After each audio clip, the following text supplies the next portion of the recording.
苹果手机更换官方原装电池的具体费用是多少，并且更换流程是怎样子的，你们知道吗？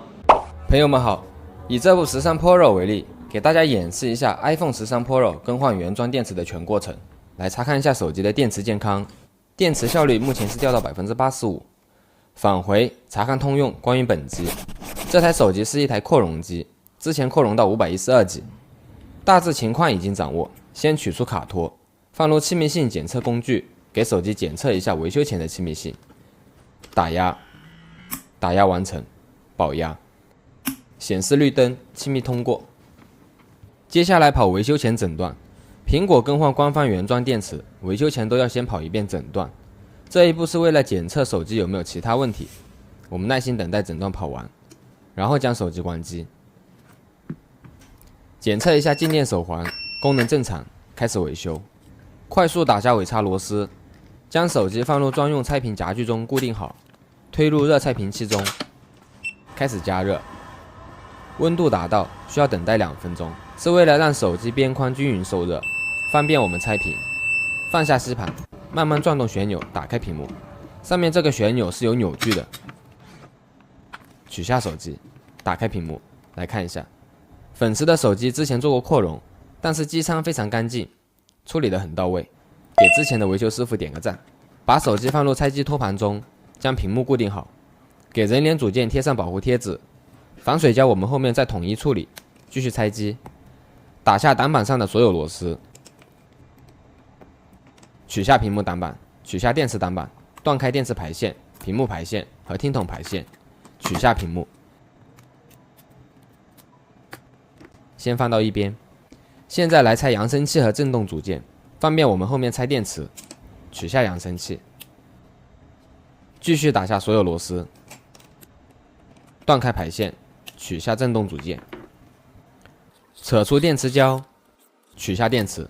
拆下后，我们发现粉丝的电池好像也是重新安装过的，这里的电池胶粘到了机壳里无线充的位置。接下来清理防水胶，把机壳里残留的防水胶全部清除，用棉签擦拭干净，角落凹槽也都清理到位，以免后续气密性产生影响。过一道气吹清灰，来看看清理完的效果。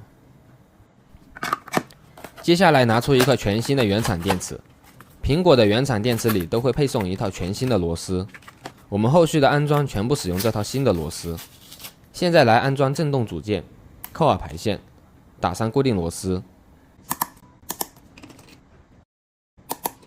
再把扬声器安回，扣好排线，将螺丝一一固定到位置上，最后依次打上扭矩。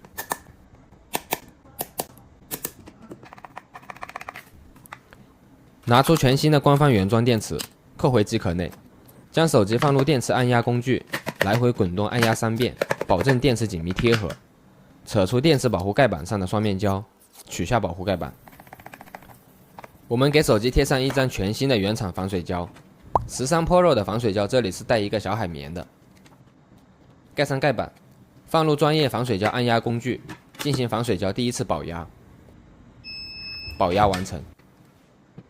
小心揭下防水胶保护贴纸。接下来拿出屏幕，处理之前剩余的防水胶，将屏幕边框都处理干净。不要忘记清理前摄像头。来检查一下，前摄像头没有灰尘。现在来安装屏幕，扣上屏幕排线和听筒排线，最后扣上电池，将屏幕固定好。简单擦拭一下挡板的位置，同样使用刚才这套新螺丝进行安装。安回屏幕挡板，打上所有固定螺丝。安回电池挡板，打上所有螺丝。安装完后，螺丝是没有剩余的。撕掉人脸组件的保护贴纸，过一道气吹清灰。在合上屏幕以前，再来确认一遍机舱。安装没有问题，我们再撕掉剩余的防水胶。合上屏幕，将手机放入防水胶按压工具，进行防水胶第2次保压，最大程度恢复手机的防水防尘效果。按压完成，检查一下前后摄像头都非常干净，没有灰尘。我们给手机打上尾部螺丝，装机完成。现在进行维修后的气密性检测。打压完成，保压，气密通过，手机恢复了原厂的防水防尘性能，装回卡托。下面来跑诊断，插入数据线的同时，按住音量加减键，亮起苹果 logo 后松开按键，进入诊断模式，点击开始，连上 WiFi， 点击同意。这是第一遍系统配置。苹果更换官方电池，维修后都需要跑2次诊断。第一遍系统配置跑完，继续跑第2遍维修后诊断。这是屏幕校准页面，使用2根手指从右到左滑动。2遍诊断都跑完以后，将手机重启。我们来查看一下手机维修后的状态，电池成功显示正品部件。再来查看电池健康，电池效率已经显示100%。